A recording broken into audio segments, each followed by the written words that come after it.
they used to just hire the interpreters from the National Register. So I was one of the interpreters, and I started doing a part-time job. So I wanted to know I could get a job on a weekend or anytime they wanted it. So in 2000, you can say change of role that I became in 2000 a qualified interpreter, and my details are there on the National Register of Public Service Interpreting. So I go for interpreting to the Derby Police and to the courts, which is magistrate court or whether it is a crown court. So since 2000, I have not left it. I am still doing it even today. Till today I am doing it, and but that was the second option, that if my school closes and I don't get a job, what should I do? But thank God I got a job in Burton. So I used to drop my children in the school and then go to Burton. So it was such a hard time at that time. So every day you used to go from Derby to Burton? From Derby to Burton for 10 years, for 9 years I think. 9 years? From 2001, 2001, because I remember the important incident or the important thing happened was when we had joined school on 1st or 2nd of September, and within 7 days the 9/11 happened, and that I remember the date because I was there in that school when we saw on television what is happening or what had happened on 9/11. So I remember the date. Right. That's amazing.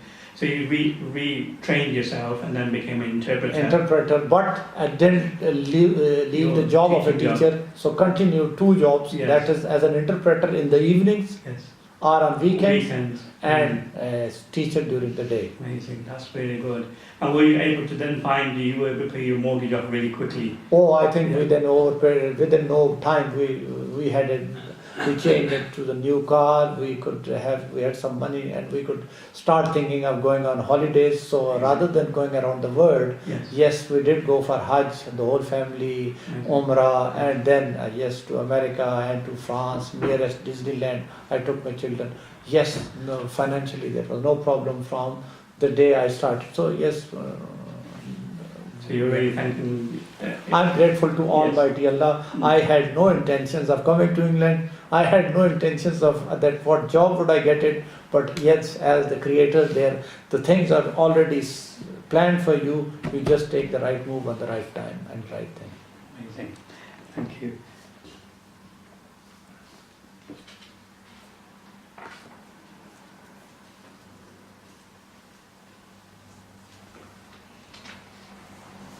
When asking this question about like you were mentioning earlier, you didn't have any intentions of coming to England, and many people who do come to England before don't really know why or what they come in, for. And the main aim is for work and having a better standard of living and fulfilling their dreams. Some of them have actually fulfilled their dreams.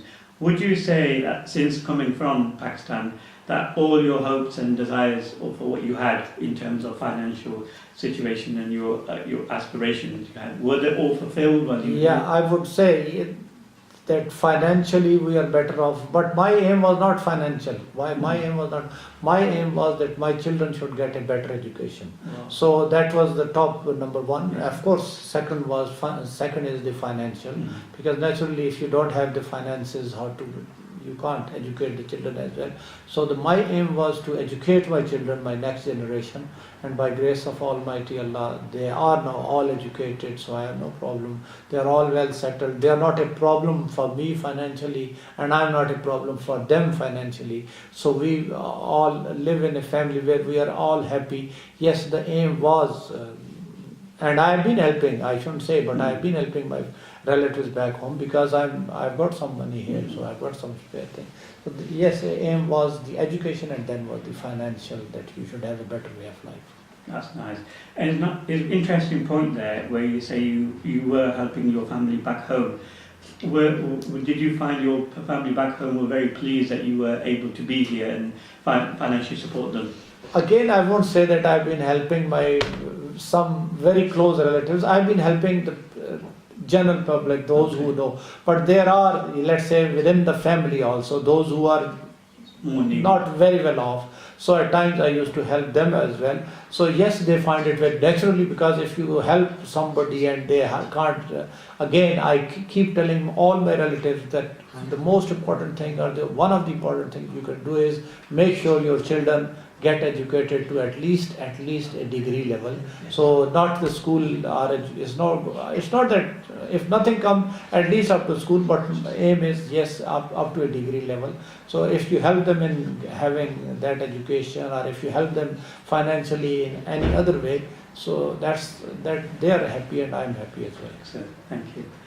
And what would you say you missed most about Pakistan since you've been? Naturally, your own motherland. I've been there. Why do we only go and watch the Pakistan cricket team when it comes? Although they are not that good, it's only the love for that land, or it's only that thing that you watch their matches. Otherwise, they are not. So many bad things have happened to cricket team. Let's not discuss. So it's the love for the motherland that you want to have. And I even still want to go and visit regularly, and do visit my family and relatives back home. But now my children, they think twice before going back, that these are the things happening in Pakistan. So we have to convince them, and even then they are not that happy, but they listen to it and they would visit. But I would say only thing I miss is my own parents who are buried there, or my own friends, relatives, and my homeland. Thank you. And just coming back to your children there, who, obviously you coming from Pakistan, you have fulfilled your aspirations and your dreams, and they're happy as well, your family being here, more financially secure and everything else. Do you think they have achieved their full potential? I think they have. Excellent, thank you. And if you've experienced only good from the people that you were associated to while you were here in England, in terms of your bosses or your people, your colleagues, your neighbours, your friends, what would you say now has changed since those times, where now you listen to things on maybe the news, or you hear about, and how do you think?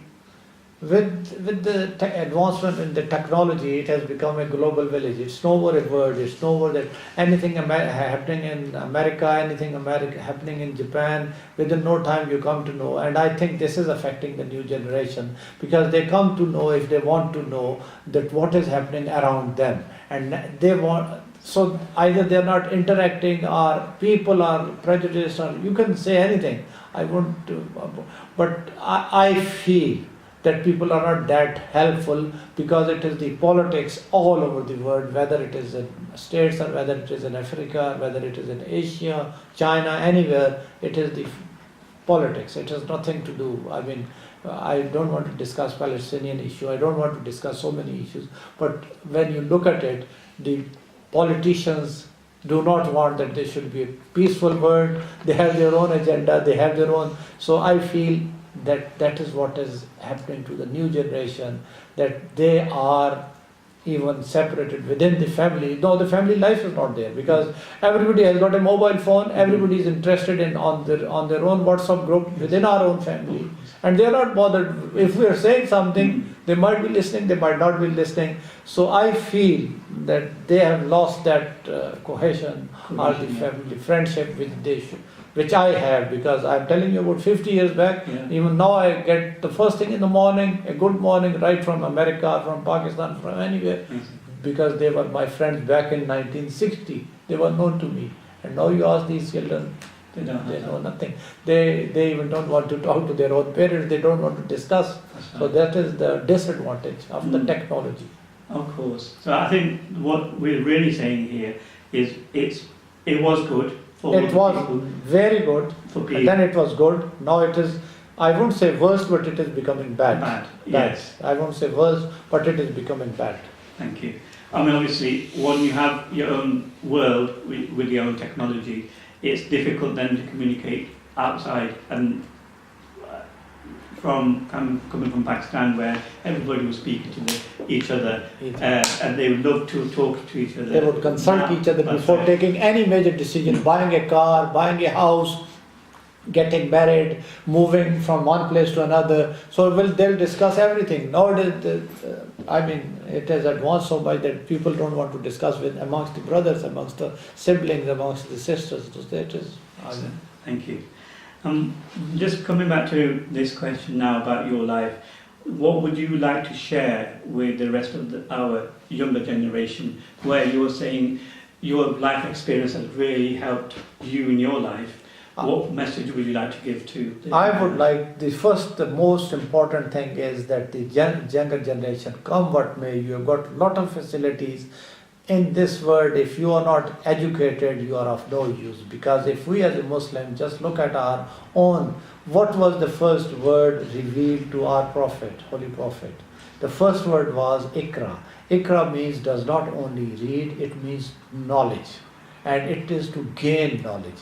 And then once you have gained knowledge, naturally you must dish it out. You must make sure that your next generation, your brothers, your sisters, they are also knowledgeable. So my only advice to them is that there are a lot of facilities available, whether it is about your religion, whether it is about the technical things, whether it is the normal day-to-day life, and there are facilities out there. And if it's only the first 23 years of your life, thereafter, after 24 years, if you want to learn, you can't learn. Yes. Because you will feel odd amongst the group, 16 years old sitting learning something.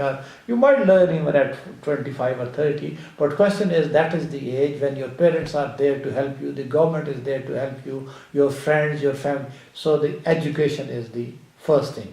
And second, my only advice to our younger generation is that your parents are the one who have brought you in this life. Your teachers are the one who have given you, imparted you with knowledge. So pay respect to them. If you don't have any respect, you don't want to discuss anything with them, you don't want to even ask them about their advice or for anything, or at the same time from the teachers. So these are the two avenues. Nobody has learned everything from the day one. We have to learn, we have to be thankful to those who have brought us in this world, who have looked after our needs, and we have got to be thankful to our teachers. So pay respect to both of them and learn from them and make use of it, because this is the time, and you will get only one opportunity. If you don't make use of it, then no point of coming into this world if you don't have no knowledge. Whether it is in any field, it doesn't have to be academic. Mm-hmm.